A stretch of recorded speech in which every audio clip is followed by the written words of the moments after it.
That was Howard Jones. What's the song called again? And if you feel scared, that one. I don't feel scared. Not today. Thank goodness. How are you? Are you scared? Don't be scared. Listen, this will help today. This will help you. Okay. If you remember yesterday, how are you, by the way? I just washed my hair. I don't know what to do with it. Just ignore it. You just pull it back or something. Okay, who cares? How's your hair? Okay. So I was thinking about what I was saying yesterday, where the devil wants to send his big guns to you. This is what he does at the holidays, especially. People think Halloween is his big holiday. Obviously it's one of his big ones. But he loves Christmas because he gets you under these obligatory, cultural, seasonal identity. He gets you in the identity. Like, if you consider yourself like a kind person, a giving person, a loving person to your family or whatever, this is where he'll use that identity against you. And then he'll make you feel pressured to maybe be around people or spend time with people that don't care anything about you. In fact, some of them really don't like you. I'm sorry. I mean, you know that now, right? Isn't this the season of us waking up to the reality about how a lot of people feel about us? And how they love to jibber jabber behind our backs and stuff. If you're one of these sort of scapegoat people in the family, then this is what's going on with you. And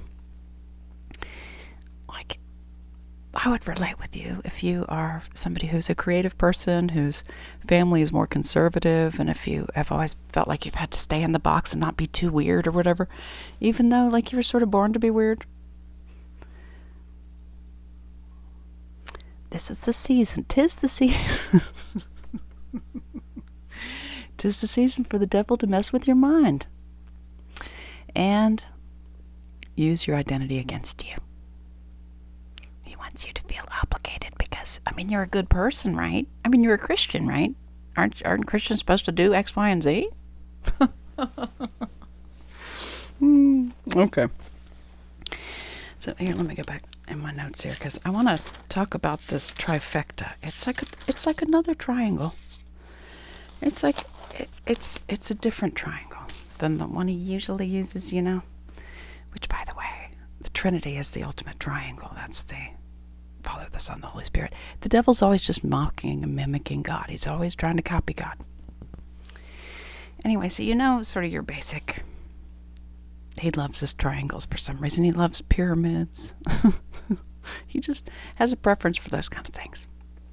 Has his little signature on it. He likes to be the one at the top, and then everybody else is below him. That's how he likes to run his operation here. But I was thinking about this other triangle that he keeps, which is the triangle that we talked about a little yesterday. So you have 3 groups here. I kind of drew a little thing here. I don't know if you can really see it, but the group on the top there that one's the meanies. Like the mean girls or the mean dudes. The mean ones. The ones who make mean jokes at other people's expense. They mock people. They smear, campaign people. Those are the meanies. So that's the first prong in his little trifecta approach. He'll line up some meanies for you. And then he's also got the grossies. The grossies are the ones that are like the bottomless pit. The grossies are the ones that make such a mess that you can't even believe. You can't. It's a bottomless pit of mess and consumption. Like, you get a pack of cookies and you think, gosh, that pack of cookies could have lasted me a week. And it's gone. Everything is gone. Wow, we just got paid, and what happened to all? Wait, it's just all gone. It's the sinkhole of a bottomless pit. That's what you can call the grossies. I don't know any other phrase for it. It's just gross. It's because it's just all of these are demonized individuals. I'm not talking about the people. I'm really talking about the demons. The devil will send the demons in through the meat suits of the people that you, I guess, call your family and loved ones and colleagues and besties. I'm sorry. I'm sorry. This is just what he likes to do. I'm just trying to, let's just have fun while we learn about it, so then we can apply it and it can be fun. You can be an observer in your life instead of being stuck down in the middle of it, feeling like sweating and feeling like you're going to barf, and, just don't do that this year. We're going to be an observer of things, and then we're going to make decisions that will be in the best interest of really everyone, even if some people can't see it that way at first. Okay. So you got the meanies. These are the mocking and the smear campaigners. You got the grossies. These are the ones who absolutely blow through. I can have a roll of toilet paper that can last like 2 weeks or something. And if you're around someone with one of these kind of things attached to them, they'll blow through that toilet paper in like an afternoon. You'll be like, how did you? Those are the grossies, okay? And then you have the hotties. Now, obviously, the hotties are going to use the lust. They're usually out to thieve from you in some way. They're going to thieve either, your sensuality, or maybe they'll crush your heart. I don't know. There's just different reasons why hotties come to you, but that's another one of Satan's trifecta there. So he'll send energies through people that'll match this. Now, your family of origin, that's just going to be plop dag nabbit in the middle, right in there. I haven't written that in yet. Just imagine that says foo right in the middle. Because he's going to use your family members in and out of these things, because these are usually can represent, you can think about who represents these people in your world. There's the hottie who is very seductive and is always sort of sometimes these people will nag you or sort of give you a little roller coaster ride. It's the seductive ones, like the little vampiric seductive ones. And then the meanies, the meanies in my life, which this was the, old Susie and Sally, the meanies from my childhood. Tis the season to hear from childhood meanies. What are we going to do? What are you going to do? Are you going to hang out with the childhood meanies or no? Are we going to have a J. Kelly Buddy moment, or? Oh my goodness. Now, if I were in showbiz and I was putting on a show for you people, we'd definitely have a buddy moment. But my life is not a show. And God is making it really clear to us in this season who is against us. He's making it obvious. You can see it in the spirit. He'll show you. And at some point we'll have to pause to grieve all that, I guess. Right now, we're more in the observer phase, where we're just sort of taking a step back from our normal knee-jerk reactions to holiday life and all the obligations and all the programming that surrounds it and all of your identity that's wound up in being a good person. It's okay to be the villain sometimes. It's okay for people to, because they're talking about you and they're villainizing you anyway.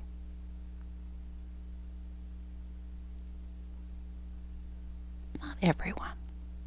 I don't mean everyone. But I mean if you're relating to what I'm saying so far. If you're the kind of person that's kind of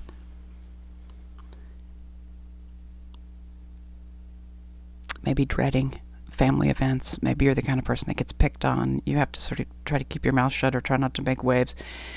Like these, where it becomes this thing. Because unless you gray rock the situation to the best of your abilities, then you end up feeding it.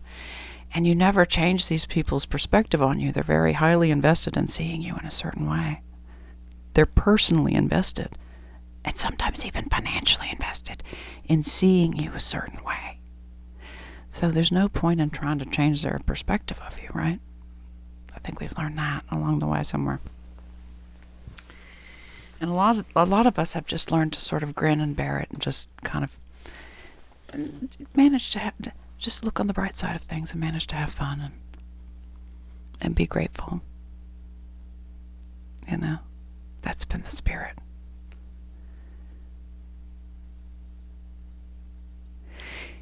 This collective has been through a lot, though, with their families of origin. A lot of people have been very rejected and maligned by their families, backstabbed, smeared, all to cover for their family's wrongdoing where that person was concerned. And from what I can tell,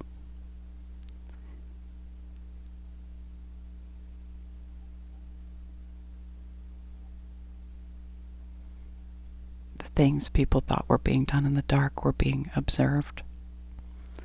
And the justice system is very slow going. But it seems like God is bringing justice to families who have really mistreated certain family members. Thank you, Lord.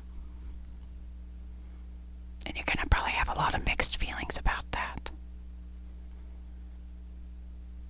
Because on one sense, you're validated for your, all these times you've been gaslit.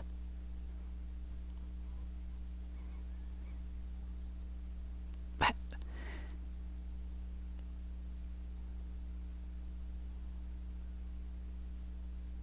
it's no fun to be right when people are having to really, in some ways be very embarrassed by the things they've done and be forced to,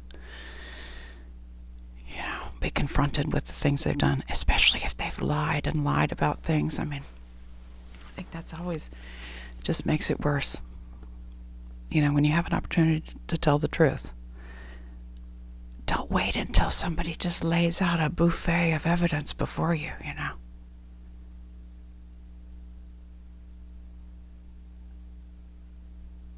It's just so much worse that way. Because then not only have you done this cold-hearted thing to someone that you were supposed to love, but then you just kept lying and lying and lying about it.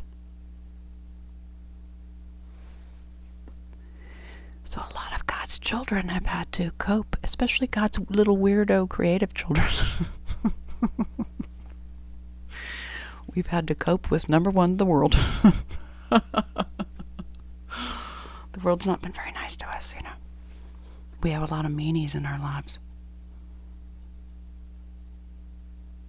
A lot of backstabbing meanies. There's hell to pay, obviously. That's a sad reality here. But on the flip side, there's always that flip side to the justice, isn't there? It's always like a pancake. There's like oh, that sucks, and then, oh, well.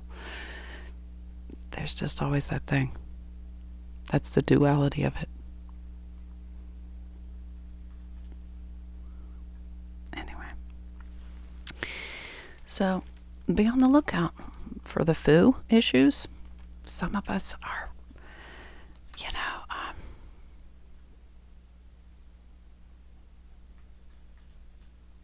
I think a lot of you have felt very alone, but you've had a lot more eyes on you than you knew, people who wanted to protect you and help you. So be patient while God sorts it all out and inspires people to step forward and to do things on your behalf when you are totally disempowered. When you don't have resources to investigate things, maybe. You can always put your own mustache on and go out and seek answers. And that helps. But God provides people that are going to help you. So don't lose hope and don't be afraid. And don't defend yourself. Just be yourself and let God defend you. Let God redeem you. There are a lot of people. There are a lot of people around God's children who have really tried to stick with their version of events, stick with the illusions they've been casting or the ones they've believed from other people. And in the process, it's confused some of our gifts that we were given, which, the Lord is pouring His Spirit out on everyone. Being able to tune into Him and have a vision about what might happen is something that He's happy to give you. That's not something that's a weird thing. That's why He just says, come to me in prayer. Pray in spirit and in truth. Come to me and talk to me.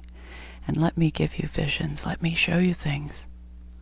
And let me give you hope. That the world doesn't only inhabit darkness. There is light here. And that God can send the right person at the exact right time. So be patient. Chin up. And know that everything is okay. God's going to make everything even better than it was before. He can make all things good for those who love Him and are called according to His purpose. Do you love Him? Number 1. Yep. Number 2, are you called according to His purpose? Yes.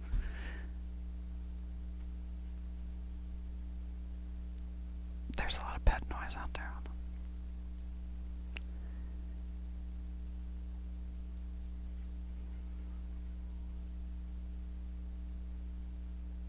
So we're called according to His purpose. And yes, we love Him, so He makes all things good.